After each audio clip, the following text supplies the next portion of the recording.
Well, this is what we're calling our week in Parliament, to give my constituents the information about what I get up to when I'm here in Westminster.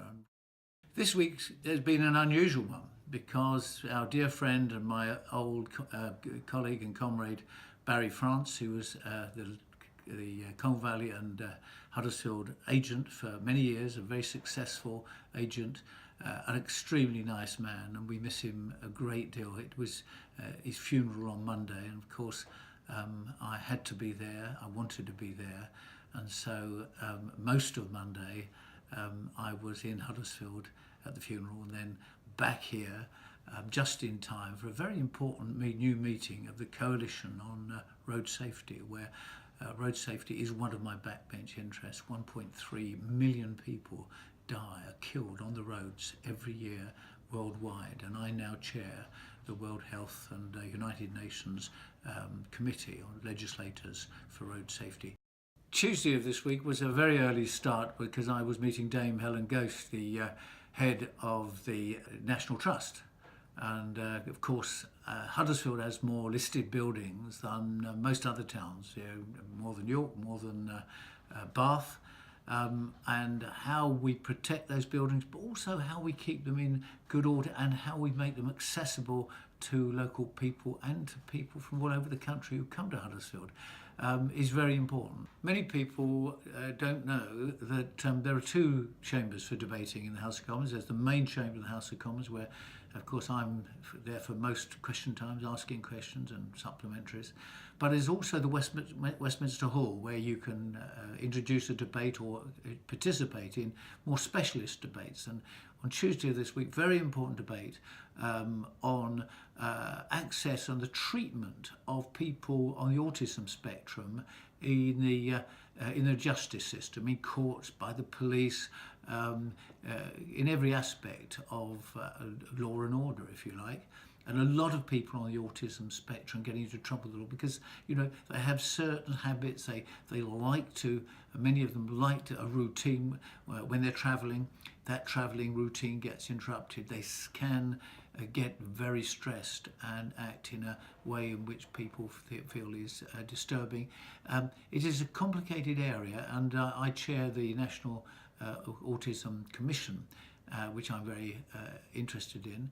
And there's no doubt that the debate that we had really was useful in bringing pressure on ministers and shadow ministers to take more seriously the fact that, just like we found last year in an inquiry into how people on the autism spectrum are treated in the health service, equally training of people in police, on the trains and buses, training the public to recognise autism and to make allowances to support people who have a disability that is invisible. Wednesday this week was an unusual one, and there were two themes that wove through the day. One is something I am very, very interested in on behalf of my constituents and across the country. Our inability to deliver good, high-quality training and good, high-quality apprenticeships to enough people. The number of apprenticeship starts this year has fallen by 62%.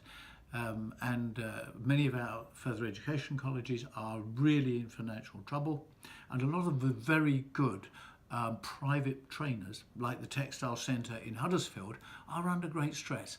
And so I was meeting people representing those concerns, learning about them so I can speak more in a more authoritative way on that in the House of Commons.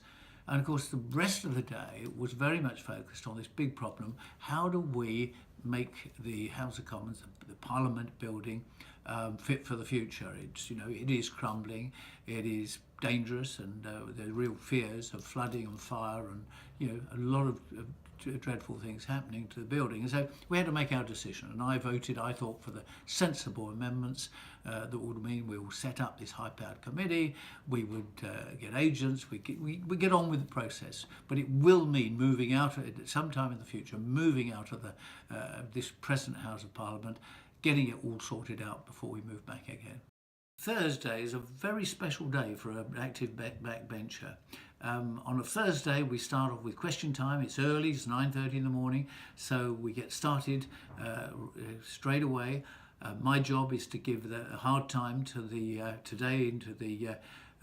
ministerial team in charge of Brexit from the European Union, getting out of the European Union. Most of my constituents will know that I am passionately against Brexit and want us to stay. I think that the future of our town, the livelihood of our people, the future of our children lies in a close relationship with Europe. That is what I continue to fight for.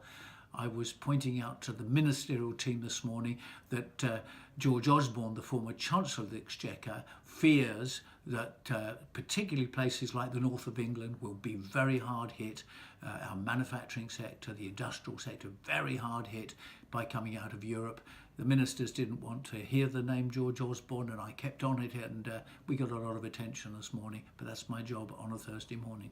Thursday morning is also wonderful for people like me because under business questions you can ask anything you like. There was a bit of a gap because there was a very important urgent question about the situation at Capita, very big private sourcing company that does a lot of public sector contracts.